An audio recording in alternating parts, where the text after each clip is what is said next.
Hi viewers, welcome to Bhaskar's area. AP TET 2026కు సంబంధించి మరి ఇప్పటికే రెస్పాన్స్ షీట్స్ మరియు ఇనీషియల్ కీస్ అనేవి విడుదల చేయడం జరిగింది.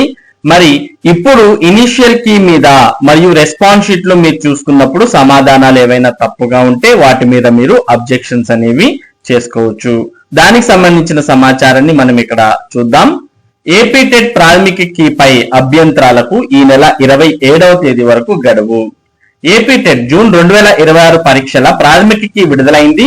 ఆగస్టు 5 నుంచి 16 వరకు 11 రోజుల పాటు పరీక్షలు నిర్వహించి ఈ పరీక్షకు 2,18,254 మంది అభ్యర్థులు హాజరయ్యారు. అన్ని సబ్జెక్టులకు సంబంధించిన ప్రాథమిక కీలు, అభ్యర్థుల రెస్పాన్స్ షీట్లను బుధవారం రాత్రి నుంచి టెట్ అధికారిక వెబ్సైట్ లో అందుబాటులో ఉంచారు.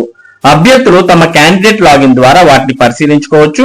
ప్రాథమిక కీపై అభ్యంతరాలుంటే ఈ నెల 27వ తేదీ వరకు అభ్యర్థులు ఆన్లైన్ లో తెలియజేయవచ్చు. గడువు ముగిసిన తర్వాత అభ్యంతరాలను స్వీకరించబోం అని టెట్ కన్వీనర్ ఎంవి కృష్ణారెడ్డి తెలిపారు. కాబట్టి ఏవైనా ఏపీ టెట్ ప్రాథమిక కీపై అలాగే రెస్పాన్స్ షీట్స్ పై ఏవైనా అభ్యంతరాలు ఉంటే ఆ అభ్యంతరాలను మీరు ఈ నెల 27వ తేదీలోపు తెలియజేయాల్సి ఉంటుంది.